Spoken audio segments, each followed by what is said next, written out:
Hello, good morning. My name is Trent Todd. I'm the business manager, financial secretary, treasurer for Local 20. I'd like to welcome everybody here.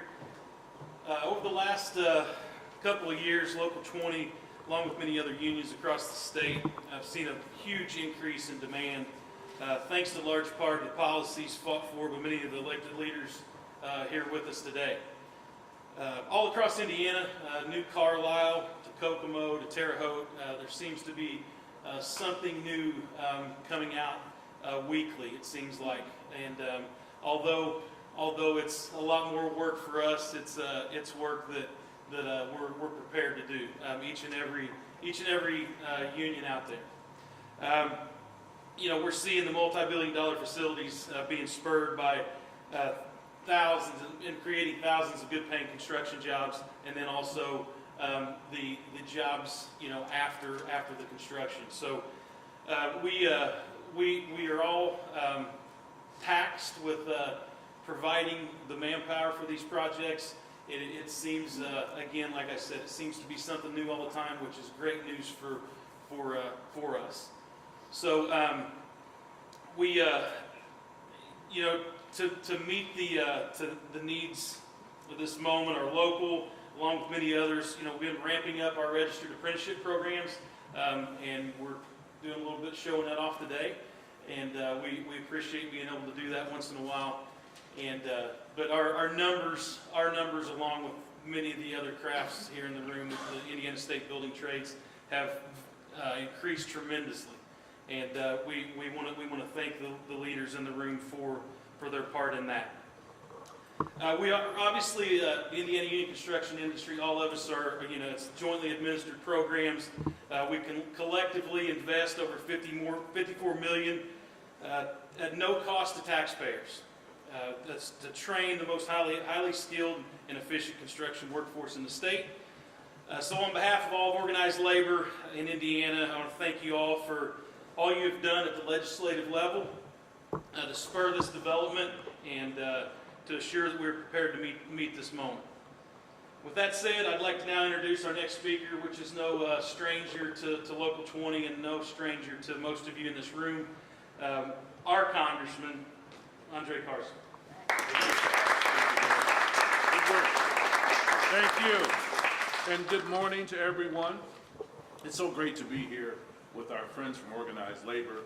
Thank you to Todd Duncan for hosting. It's great to welcome two very special guests to the Hoosier State, or back to the Hoosier State, AFL-CIO President, Madam Liz Shuler. Thank you.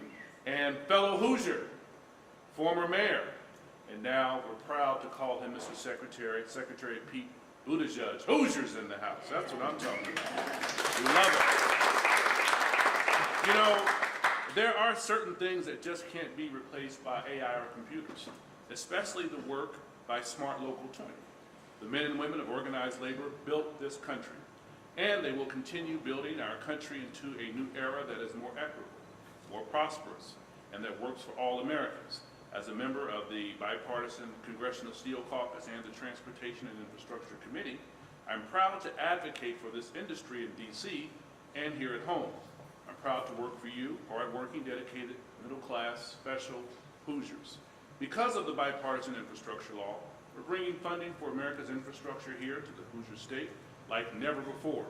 But we also need a workforce that is prepared and ready to build our new infrastructure. Thanks to President Biden and Secretary Buttigieg's leadership, we have more than $4.6 billion already committed to infrastructure in Indiana. That's huge. But it's not just about the money, even though it is about the money. It's not even about new roads, bridges, new ports, new airports, that will transform our communities. It's about jobs. It's about keeping good paying, steady, and plentiful jobs where they belong right here in Indiana. The infrastructure law helps ensure federally funded projects are made with construction materials, iron, and steel that is from America and by America. We're investing in you, the American workers who make our country great. Smart workers make our country so innovative. The Smart Apprenticeship Program makes our country's infrastructure better by opening doors to new talent. Through infrastructure, we're creating opportunities and we're creating a new future for our country where the working class succeeds and everyone can have a prosperous future. And Brett, as you know, another key to that prosperous future is strengthening and supporting organized labor, which is why it is my pleasure and my honor to welcome AFL-CIO President, Madam Liz Shuler, to the podium.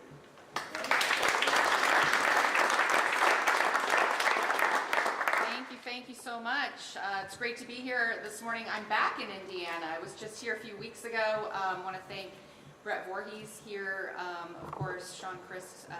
We have our building trades leadership, Rob Henderson and John Hooker.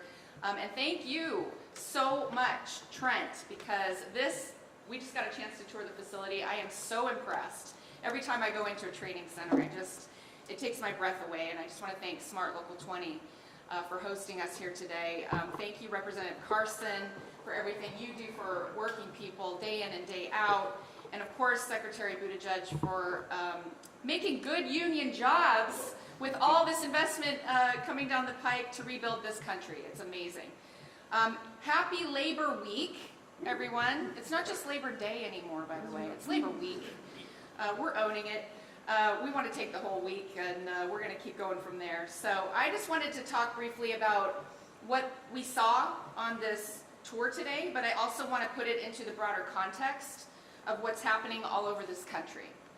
And in my role as president of the AFL-CIO, we have 12.5 million working people, 60 different unions all across the economy and every industry.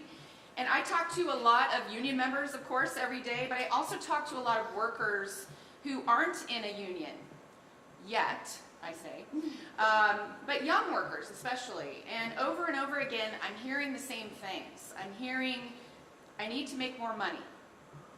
I need a stable job. I'm one, bad break away, whether it's a car repair, an unpaid sick day, away from not making my rent. I wish I had more power over my life and my future. I hear that a lot from people who have not yet joined a union. And it would be so easy to just give in to this feeling of powerlessness, right? And like, oh, it's just the way things are, just accept it and move on. But that's the exact opposite of what workers are doing right now. They are reclaiming their power. And they're turning to unions and the labor movement to do it. And just a few days ago, we released a couple of incredible numbers of a poll we ran leading into Labor Day. First, more than 2/3 of Americans support unions right now. 2/3. I can just ask the Secretary and the Congressman, all of you, how often do we get 2/3 of Americans to agree on anything? It's very rare. The second number I want to point out, and it's head turning. 88% of young people under the age of 30 support unions. That is 9 in 10 people under the age of 30. So it is incredible out there, the energy we're seeing. And what we saw on this tour explains why. It's a place where you can earn a living wage, right? While you learn, by the way. So you're taking those skills and you can take them anywhere. The union apprenticeship leads to a secure job because you are always going to be on top of technology and you're evolving and changing as you go. And AI, by the way, cannot do those jobs, as was said by the congressman. And you'll be a part of this family that has your back, where you work with a sense of purpose because you're a part of the biggest investment in America we have seen in a generation. We have trillions of dollars coming down the pike. And, it's the construction trades, it's, transportation trades, it's all across the board in infrastructure and manufacturing, money that we as a labor movement, of course, worked so hard to push for a long time. But this administration, President Biden, Vice President Harris, Secretary Buttigieg, so many others, got it done. And so now it is on us to make sure every single one of these jobs, these new jobs coming, is a good union job. And like the jobs that we saw here today. And if we do that, we are not only going to rebuild this country, we are going to rebuild the middle class.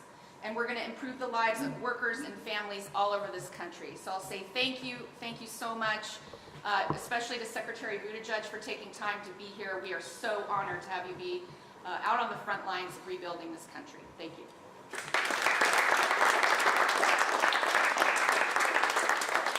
Well, first of all, thanks so much, President Schuler, in a very busy labor week. I like that. I'm sorry. Yeah.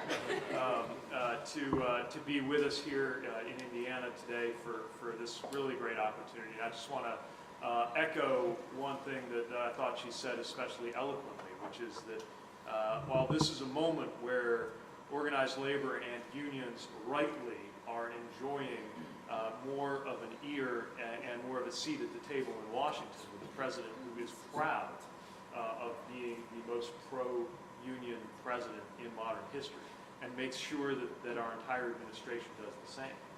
It's not so much about power in Washington, or rather, the power in Washington is a means to an end. What it's about is people having power over their own lives. And I think you gave great expression to that. The work that you were doing, that the AFL-CIO is doing, that the building trades are doing, certainly that SMART is doing, that organized labor is doing, is about giving people more power over their own destiny, over their own trajectory, over the future of their own families. That's the why behind all of this work. And it's why I'm very proud and pleased to be here. I want to thank Congressman Carson, who I would be saying nice things about even if he wasn't on the House committee that oversees my department and our work, even if I wasn't going to be testifying in front of him in a couple of weeks, because he has been a relentless advocate for this region, for this state, for workers, for communities, for families, for neighborhoods, for our national security, and importantly for infrastructure.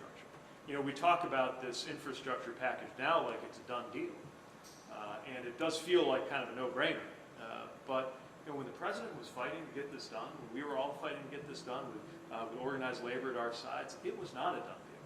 The political obituary of the bipartisan infrastructure law must have been written a half a dozen times before it actually passed.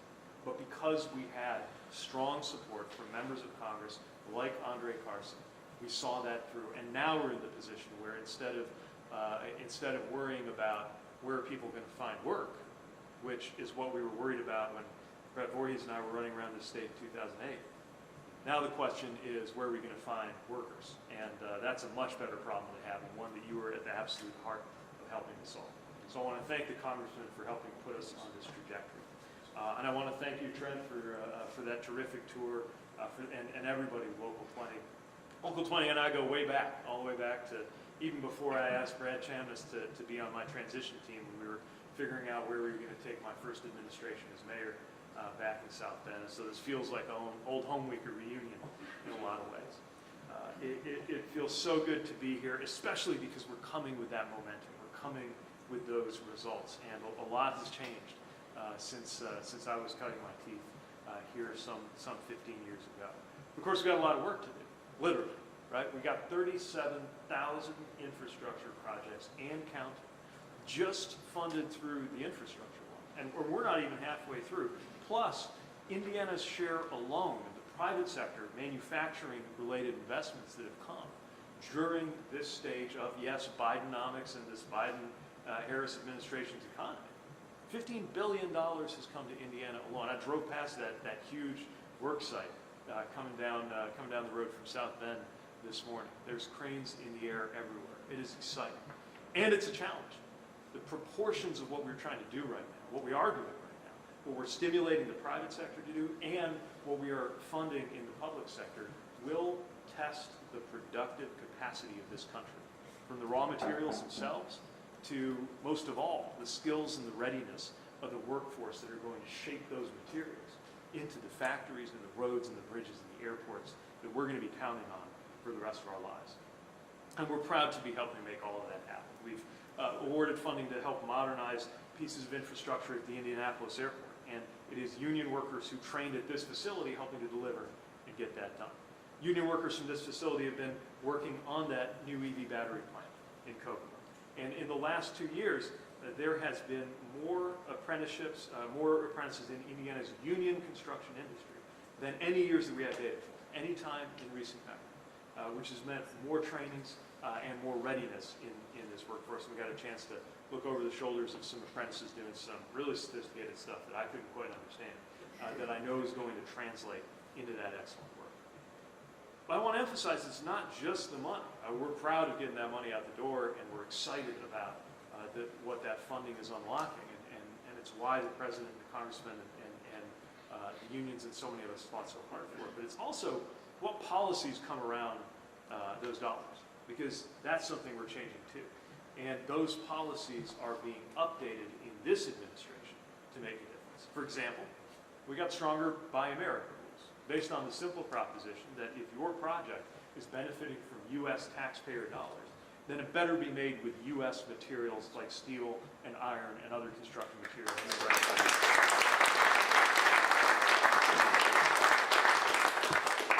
And for the first time in about 40 years, we've comprehensively updated those prevailing wage rules for federal construction projects so that upwards of 1 million construction workers and soon more will get those much-deserved rates. We're proud of that work too.